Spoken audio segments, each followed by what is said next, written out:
ಇನ್ನು ಪಾಕಿಸ್ತಾನದ ವಿರುದ್ಧ ಆರಂಭ ಮಾಡಿದೆ ಭಾರತ ಜಲಯುದ್ಧವನ್ನ. ಅಧಿಕೃತ ಆದೇಶವನ್ನ ಹೊರಡಿಸುವ ಮೂಲಕ ಈಗ ಭಾರತ ಮಹತ್ವದ ಹೆಜ್ಜೆಯನ್ನ ಇರಿಸಿದೆ. ಪಾಕಿಸ್ತಾನಕ್ಕೆ ಅಧಿಕೃತ ಟಿಪ್ಪಣಿಯನ್ನ ಭಾರತ ರವಾನೆ ಮಾಡಿದೆ.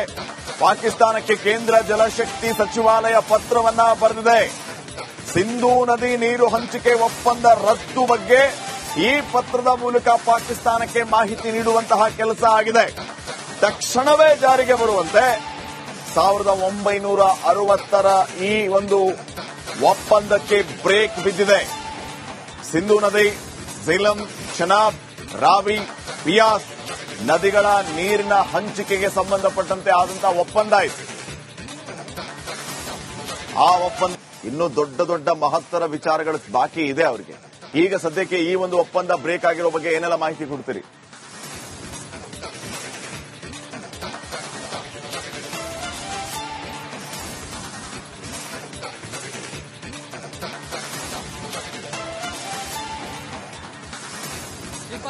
ಪಾಕಿಸ್ತಾನದ ವಿರುದ್ಧ ಮೊದಲ ತೀರ್ಮಾನವನ್ನ ಏನು ಕೇಂದ್ರ ಸರ್ಕಾರ ಕೈಗೊಂಡಿರ್ತಕ್ಕಂಥದ್ದು ಈ ಬಹಳ ಪ್ರಮುಖವಾಗಿ ಈಗ ಸಿಂಧೂ ನದಿಯ ಒಪ್ಪಂದ ಏನಿದೆ 1960ರಲ್ಲಿ ಈ ಒಂದು ಒಪ್ಪಂದವನ್ನ ಮಾಡಿಕೊಳ್ಳಲಾಗಿತ್ತು. ಇಬ್ಬರೂ ದೇಶದ ಪ್ರಧಾನಿಗಳು ಕೂಡ ಇದಕ್ಕೆ ಸಹಿ ಹಾಕಿ ಒಮ್ಮತವನ್ನ ವ್ಯಕ್ತಪಡಿಸಿದ್ರು. ಆ ಒಂದು ಐತಿಹಾಸಿಕ ಒಪ್ಪಂದ ಏನಿದೆ ಅದಕ್ಕೆ ಈಗ ಬ್ರೇಕ್ ಹಾಕುವಂತಹ ಕೆಲಸವನ್ನ ಕೇಂದ್ರ ಸರ್ಕಾರ ಮಾಡಿರುವಂತದ್ದು. ನಿನ್ನೆಯಷ್ಟೇ ಏನು ಜಲಶಕ್ತಿ ಸಚಿವರಾದಂತಹ ಸಿಆರ್ ಪಾಟೀಲ್ ನೇತೃತ್ವದಲ್ಲಿ ಪ್ರಮುಖ ಸಭೆ ನಡೆಯುತ್ತೆ. ಆ ಸಭೆಯಲ್ಲಿ ಅಧಿಕಾರಿಗಳು ಸೇರಿದಂತೆ ಹಲವರು ಈ ಒಂದು ಚರ್ಚೆಯನ್ನ ಮಾಡಿ ಅಧಿಕೃತ ಆದೇಶವನ್ನ ಹೊರಡಿಸಿರ್ತಕ್ಕಂಥದ್ದು. ಯಾಕಂದ್ರೆ ಹಿಂದೆ ಕೂಡ ಅಂದ್ರೆ ನಿನ್ನೆಯಷ್ಟೇ ಒಂದು ಸಮನ್ಸ್ ಅನ್ನ ಏನು ಜಲಶಕ್ತಿ ಇಲಾಖೆಗೆ ಜಾರಿ ಮಾಡಿದ್ರು.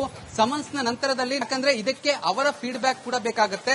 ಈಗಾಗಲೇ ಇದರ ಅಧಿಕೃತ ಪತ್ರವನ್ನ ಪಾಕಿಸ್ತಾನದ ಏನು ಜಲಸಂಪನ್ಮೂಲ ಇಲಾಖೆಗೆ ರವಾನೆ ಮಾಡಿರತಕ್ಕಂಥದ್ದು. ಈ ಇಂಟೆಲಿಜೆನ್ಸ್ ಮಾಹಿತಿಯ ಪ್ರಕಾರ ಈ ಒಂದು ಪತ್ರಕ್ಕೆ ಉತ್ತರವನ್ನ ಕೊಡಬೇಕಾಗುತ್ತೆ. ತದನಂತರದಲ್ಲಿ ಅವರು ಕಾನೂನು ಹೋರಾಟವನ್ನ ಮುಂದುವರಿಸುವಂತಹ ಸಾಧ್ಯತೆಗಳು ಕೂಡ ಇದೆ. ಅಂತಾರಾಷ್ಟ್ರೀಯ ನ್ಯಾಯಾಲಯದಲ್ಲಿ ಇದರ ಬಗ್ಗೆ ಏನು ಕಾನೂನು ಹೋರಾಟವನ್ನ ಮುಂದುವರಿಸುವಂತಹ ಸಾಧ್ಯತೆ ಇರುತ್ತೆ. ಹಾಗಾಗಿ ತಾತ್ಕಾಲಿಕ ಆದೇಶವನ್ನ ಮಾಡುವ ಮೂಲಕ ಕೇಂದ್ರ ಸರ್ಕಾರ ದೊಡ್ಡ ಮೈಲಿಗಲ್ಲನ್ನ ಸ್ಥಾಪಿಸಿದೆ ಅಂತ ಹೇಳಲಾಗ್ತಾ ಇದೆ. ಪ್ರಮುಖವಾಗಿ ಜಲಯುದ್ಧವನ್ನ ಆರಂಭ ಮಾಡುವ ಮೂಲಕ ಪಾಕಿಸ್ತಾನದ ಜನತೆಗೆ ಇನ್ನು ಮುಂದೆ ಸಿಂಧೂ ನದಿ ಇರಬಹುದು, ಝೀಲಂ ನದಿ ಇರಬಹುದು, ಇಲ್ಲಿನ ನದಿಗಳ ನೀರು ಹಂಚಿಕೆ ಏನಿದೆ ಇದನ್ನ ಸ್ಥಗಿತಗೊಳಿಸುವಂತಹ ಕೆಲಸವನ್ನ ಮಾಡಿರತಕ್ಕಂಥದ್ದು. ಇದರಿಂದ ಬಹಳ ದೊಡ್ಡ ಮಟ್ಟದ ಎಫೆಕ್ಟ್ ಪಾಕಿಸ್ತಾನಕ್ಕೆ ಆಗುವಂತಹ ಸಾಧ್ಯತೆ ಇದೆ. ಯಾಕಂದ್ರೆ ಸಿಂಧೂ ನದಿಯ ನೀರಿನ ಹಂಚಿಕೆ ಏನಿದೆ ಇದು ಹಲವು ವರ್ಷಗಳಿಂದ ಇದ್ದಂಥದ್ದು. ಇದರಿಂದನೇ ಕೂಡ ಪಾಕಿಸ್ತಾನದ ಹಲವು ಜನರಿಗೆ ಏನು ಪಾಕಿಸ್ತಾನದ ಅರ್ಧ ಭಾಗಕ್ಕೆ, ಅದರಲ್ಲೂ ಕೇಂದ್ರ ಭಾಗ ಏನಿದೆ ಪಾಕಿಸ್ತಾನದ್ದು, ಅಲ್ಲಿಗೂ ಕೂಡ ಈ ನದಿ ನೀರು ಸರಬರಾಜು ಆಗ್ತಾ ಇತ್ತು. ಹಾಗಾಗಿ ಸಾಕಷ್ಟು ವಿಚಾರಗಳನ್ನ ಚರ್ಚೆ ಮಾಡಿದೆ ಜಲಸಂಪನ್ಮೂಲ ಇಲಾಖೆ.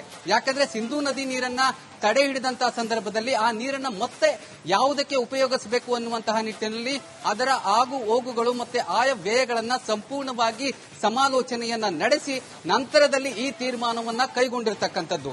ಇದು ಕೇವಲ ಜಲಸಂಪನ್ಮೂಲ ಇಲಾಖೆಗೆ ಸಂಬಂಧಪಟ್ಟಂತ ಅಲ್ಲ, ಕೇಂದ್ರ ಸಚಿವರು ಕೂಡ ಅಂದ್ರೆ ಅಮಿತ್ ಶಾ ಇರಬಹುದು, ಹಾಗೇನೆ ಪ್ರಧಾನಿ ನರೇಂದ್ರ ಮೋದಿ ಅವರು ಇರಬಹುದು, ಇದರ ಬಗ್ಗೆ ಸಮಾಲೋಚನೆಯನ್ನ ನಡೆಸಿ ಮೊದಲ ದಿಟ್ಟ ನಿರ್ಧಾರ ಎಂಬಂತೆ ಪಾಕಿಸ್ತಾನದ ವಿರುದ್ಧ ಈ ಒಂದು ನಿರ್ಧಾರವನ್ನ ಕೈಗೊಂಡಿರ್ತಕ್ಕಂಥದ್ದು.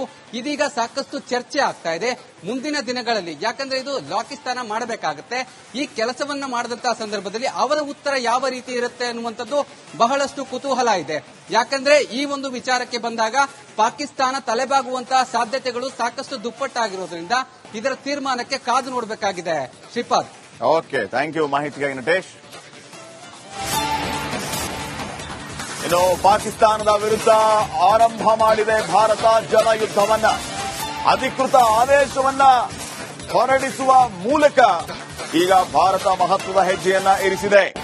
ಪಾಕಿಸ್ತಾನಕ್ಕೆ ಅಧಿಕೃತ ಟಿಪ್ಪಣಿಯನ್ನ ಭಾರತ ರವಾನೆ ಮಾಡಿದೆ.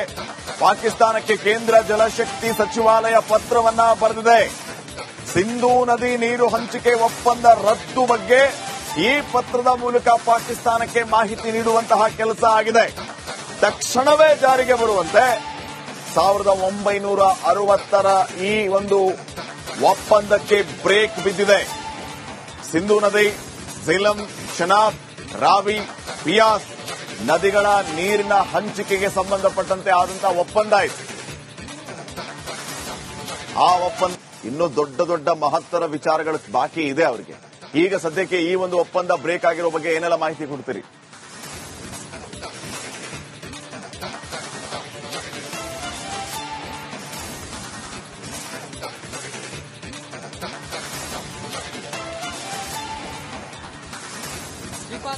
ಪಾಕಿಸ್ತಾನದ ವಿರುದ್ಧ ಮೊದಲ ತೀರ್ಮಾನವನ್ನ ಏನು ಕೇಂದ್ರ ಸರ್ಕಾರ ಕೈಗೊಂಡಿರ್ತಕ್ಕಂಥದ್ದು ಈ ಬಹಳ ಪ್ರಮುಖವಾಗಿ ಈಗ ಸಿಂಧೂ ನದಿಯ ಒಪ್ಪಂದ ಏನಿದೆ 1960ರಲ್ಲಿ ಈ ಒಂದು ಒಪ್ಪಂದವನ್ನ ಮಾಡಿಕೊಳ್ಳಲಾಗಿತ್ತು. ಇಬ್ಬರೂ ದೇಶದ ಪ್ರಧಾನಿಗಳು ಕೂಡ ಇದಕ್ಕೆ ಸಹಿ ಹಾಕಿ ಒಮ್ಮತವನ್ನ ವ್ಯಕ್ತಪಡಿಸಿದ್ರು. ಆ ಒಂದು ಐತಿಹಾಸಿಕ ಒಪ್ಪಂದ ಏನಿದೆ ಅದಕ್ಕೆ ಈಗ ಬ್ರೇಕ್ ಹಾಕುವಂತಹ ಕೆಲಸವನ್ನ ಕೇಂದ್ರ ಸರ್ಕಾರ ಮಾಡಿರುವಂತದ್ದು. ನಿನ್ನೆಯಷ್ಟೇ ಏನು ಜಲಶಕ್ತಿ ಸಚಿವರಾದಂತಹ ಸಿಆರ್ ಪಾಟೀಲ್ ನೇತೃತ್ವದಲ್ಲಿ ಪ್ರಮುಖ ಸಭೆ ನಡೆಯುತ್ತೆ. ಆ ಸಭೆಯಲ್ಲಿ ಅಧಿಕಾರಿಗಳು ಸೇರಿದಂತೆ ಹಲವರು ಈ ಒಂದು ಚರ್ಚೆಯನ್ನ ಮಾಡಿ ಅಧಿಕೃತ ಆದೇಶವನ್ನ ಹೊರಡಿಸಿರ್ತಕ್ಕಂಥದ್ದು. ಯಾಕಂದ್ರೆ ಹಿಂದೆ ಕೂಡ ಅಂದ್ರೆ ನಿನ್ನೆಯಷ್ಟೇ ಒಂದು ಸಮನ್ಸ್ ಅನ್ನ ಏನು ಜಲಶಕ್ತಿ ಇಲಾಖೆಗೆ ಜಾರಿ ಮಾಡಿದ್ರು. ಸಮನ್ಸ್ ನ ನಂತರದಲ್ಲಿ ಯಾಕಂದ್ರೆ ಇದಕ್ಕೆ ಅವರ ಫೀಡ್ಬ್ಯಾಕ್ ಕೂಡ ಬೇಕಾಗುತ್ತೆ. ಈಗಾಗಲೇ ಇದರ ಅಧಿಕೃತ ಪತ್ರವನ್ನ ಪಾಕಿಸ್ತಾನದ ಏನು ಜಲಸಂಪನ್ಮೂಲ ಇಲಾಖೆಗೆ ರವಾನೆ ಮಾಡಿರತಕ್ಕಂಥದ್ದು. ಈ ಇಂಟೆಲಿಜೆನ್ಸ್ ಮಾಹಿತಿಯ ಪ್ರಕಾರ ಈ ಒಂದು ಪತ್ರಕ್ಕೆ ಉತ್ತರವನ್ನ ಕೊಡಬೇಕಾಗುತ್ತೆ. ತದನಂತರದಲ್ಲಿ ಅವರು ಕಾನೂನು ಹೋರಾಟವನ್ನ ಮುಂದುವರಿಸುವಂತಹ ಸಾಧ್ಯತೆಗಳು ಕೂಡ ಇದೆ. ಅಂತಾರಾಷ್ಟ್ರೀಯ ನ್ಯಾಯಾಲಯದಲ್ಲಿ ಇದರ ಬಗ್ಗೆ ಏನು ಕಾನೂನು ಹೋರಾಟವನ್ನ ಮುಂದುವರಿಸುವಂತಹ ಸಾಧ್ಯತೆ ಇರುತ್ತೆ. ಹಾಗಾಗಿ ತಾತ್ಕಾಲಿಕ ಆದೇಶವನ್ನ ಮಾಡುವ ಮೂಲಕ ಕೇಂದ್ರ ಸರ್ಕಾರ ದೊಡ್ಡ ಮೈಲಿಗಲ್ಲನ್ನ ಸ್ಥಾಪಿಸಿದೆ ಅಂತ ಹೇಳಲಾಗ್ತಾ ಇದೆ. ಪ್ರಮುಖವಾಗಿ ಜಲಯುದ್ಧವನ್ನ ಆರಂಭ ಮಾಡುವ ಮೂಲಕ ಪಾಕಿಸ್ತಾನದ ಜನತೆಗೆ ಇನ್ನು ಮುಂದೆ ಸಿಂಧೂ ನದಿ ಇರಬಹುದು, ಝೀಲಂ ನದಿ ಇರಬಹುದು, ಇಲ್ಲಿನ ನದಿಗಳ ನೀರು ಹಂಚಿಕೆ ಏನಿದೆ ಇದನ್ನ ಸ್ಥಗಿತಗೊಳಿಸುವಂತಹ ಕೆಲಸವನ್ನ ಮಾಡಿರ್ತಕ್ಕಂಥದ್ದು. ಇದರಿಂದ ಬಹಳ ದೊಡ್ಡ ಮಟ್ಟದ ಎಫೆಕ್ಟ್ ಪಾಕಿಸ್ತಾನಕ್ಕೆ ಆಗುವಂತಹ ಸಾಧ್ಯತೆ ಇದೆ. ಯಾಕಂದ್ರೆ ಸಿಂಧೂ ನದಿಯ ನೀರಿನ ಹಂಚಿಕೆ ಏನಿದೆ ಇದು ಹಲವು ವರ್ಷಗಳಿಂದ ಇದ್ದಂಥದ್ದು. ಇದರಿಂದನೇ ಕೂಡ ಪಾಕಿಸ್ತಾನದ ಹಲವು ಜನರಿಗೆ ಏನು ಪಾಕಿಸ್ತಾನದ ಅರ್ಧ ಭಾಗಕ್ಕೆ, ಅದರಲ್ಲೂ ಕೇಂದ್ರ ಭಾಗ ಏನಿದೆ ಪಾಕಿಸ್ತಾನದ್ದು, ಅಲ್ಲಿಗೂ ಕೂಡ ಈ ನದಿ ನೀರು ಸರಬರಾಜು ಆಗ್ತಾ ಇತ್ತು. ಹಾಗಾಗಿ ಸಾಕಷ್ಟು ವಿಚಾರಗಳನ್ನ ಚರ್ಚೆ ಮಾಡಿದೆ ಜಲಸಂಪನ್ಮೂಲ ಇಲಾಖೆ. ಯಾಕಂದ್ರೆ ಸಿಂಧೂ ನದಿ ನೀರನ್ನ ತಡೆ ಹಿಡಿದಂತಹ ಸಂದರ್ಭದಲ್ಲಿ ಆ ನೀರನ್ನ ಮತ್ತೆ ಯಾವುದಕ್ಕೆ ಉಪಯೋಗಿಸಬೇಕು ಅನ್ನುವಂತಹ ನಿಟ್ಟಿನಲ್ಲಿ ಅದರ ಆಗು ಹೋಗುಗಳು ಮತ್ತೆ ಆಯ ವ್ಯಯಗಳನ್ನ ಸಂಪೂರ್ಣವಾಗಿ ಸಮಾಲೋಚನೆಯನ್ನ ನಡೆಸಿ ನಂತರದಲ್ಲಿ ಈ ತೀರ್ಮಾನವನ್ನ ಕೈಗೊಂಡಿರ್ತಕ್ಕಂಥದ್ದು.